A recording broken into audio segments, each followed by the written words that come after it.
Okay, and the HWAHEE dance event is finally live. Of course, it's a bit late for NA, and I just couldn't make the video yesterday, but hopefully you still find this useful. So we're gonna talk about how much you need to spend, especially crystals, energy, all of that, in order to maximize the event. So previously, I believe the DICE events had 15 laps for the awards. Now it has 25. And the limit on this is quite high. As you can see, you can get up to 60 times to use all of that energy, which means if you want to max out the energy, you will need 6,600 energy per week, which is quite a bit. And yeah, if you're wondering whether you should max this out, I would say it's a definite yes. Grab at least 5 copies, so like until lap 21, so you could fully max out your HWAHEE. Oh wait, no, you need 6, right? Because one initial summon if you don't have her yet, and fully awaken. Because here's the thing, HWAHEE may not seem amazing to you yet, but she gains much more use when solo raids come out. The reason for that is in solo raids, especially if you plan on doing them solo and not with a party, attack-based healers will become way better because you will actually have a very high attack boost. Means, for example, in Farakel, a fully built HWAHEE will be able to do something like 150k healing with a regular damage dealer build. So she's gonna be amazing there. And also, because you're doing a raid solo, there will only be your summoner and 3 other monsters. You will not be able to stack as many different effects, whether it's debuffs or buffs on enemies and on yourself. And she actually offers a lot. First of all, she covers pretty much all of the support that you need. So she has an attack buff, she has a heal, which can easily max you out on quite low cost. And she also has a defense break plus an additional debuff for damage stacking with Argen, Narin, Ha, and all of that. So yeah, she's gonna become an amazing unit for solo raids, especially if you're planning on doing them solo. And yeah, now let's talk about the math. So you need to do 25 laps in total. Of course, I'm going for the maximum one. And again, with this RNG, it isn't, or rather with this event, it's an RNG one because you're never guaranteed a certain drop from the dices. It might be all ones, it might be all sixes, it might be average. Of course, we're gonna take average. So 25 laps in total, and there are 18 tiles for each lap that you have to walk, which means that in total you'll need to walk 450 tiles to max out the event. Now the average drop from the dice will be 3.5 points. Basically, whenever you roll the dice, the average one will be 3.5 because you can get from 1 to 6, and if you take 1 to 6 being at equal odds, the average of that will be 3.5. Which means you get 3.5 tiles for each 20 dice. This means that in order to complete all 450 tiles, you will need a total of this amount of dice, which we can round it up, and it will be 2,572.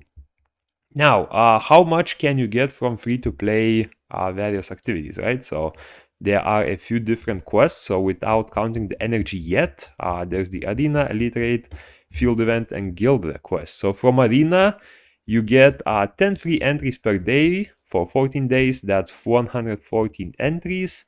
And you will be able to get a total of 60 points from the first week. You'll be able to get 100 points from the second week. That's because there is a 5 weekly limit. You would be able to get 140 if there was no limit, but there is. So yeah, you're only able to get that.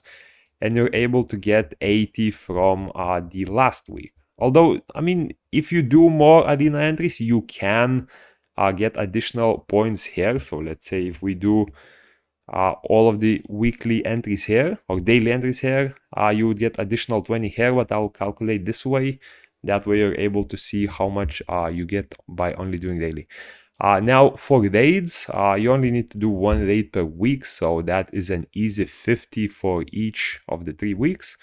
Field events, they depend on a certain time when you can attend the game. So I know it's not possible for quite a lot of people, so I will not be including it in the calculation.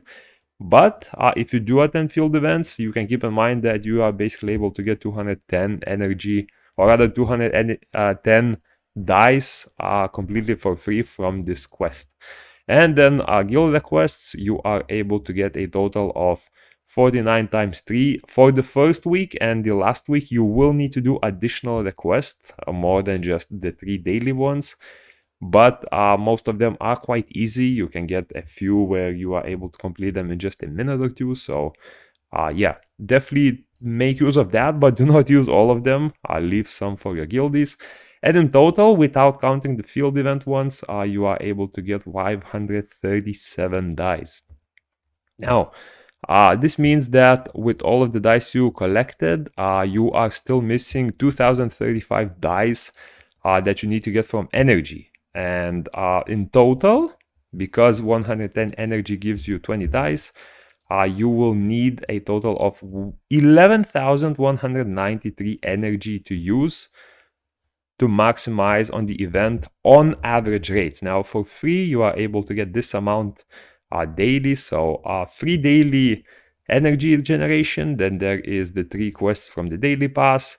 There is this quest from the 1-year event. However, I will not count it because it might end soon. Here's the deal. In Korea, this event ended like a week ago. And I do not want to misguide you by including this event. So I'm not going to do it. But if it does continue, just keep in mind that you have a lot of free energy you can get from here. So yeah, keep that in mind. Then there is 30 you get from the shop in the daily thingy. Like, where is it? I think it's the play. Yeah, this one, you get 30 energy here. You get 10 from the guild milestone and 10 from the daily login event in here. So in total, for the all 14 weeks, not counting the 1-year quest, you are able to get just a bit over 5,000 energy. Then there is some additional energy that we will be getting from various events. So we will get 1.5k energy from the last 3 field events here. I've confirmed it in the Korean server, since these are unlocked there. There will be 3 different rewards for 500 each. We also get 1,280 energy in total from the megaphone login event, which one you would choose. I'm not counting the previous weeks. If you have saved the previous weeks, like I did, you will be able to get away with less refreshes. But if you're only starting from the September 1st, I only counted the ones for the following days.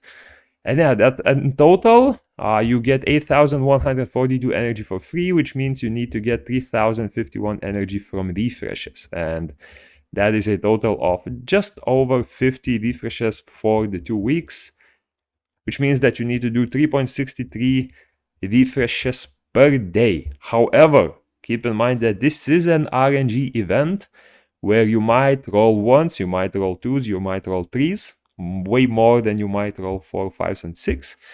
And you might not be able to get it with this, or even with even more dice. So my recommendation would be to try to aim for at least 5 refreshes per day. That way you're able to just secure a way higher chance at getting all of those dices collected. And because the first week is short, as you know, since these events start on Friday, you only have 3 days to maximize for this week. So make sure to rush the energy a bit for this week, and you can go a little bit more relaxed for the next weeks.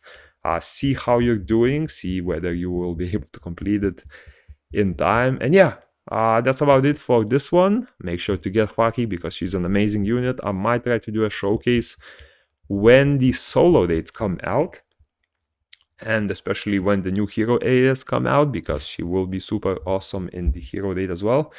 And yeah, that's about it, and peace.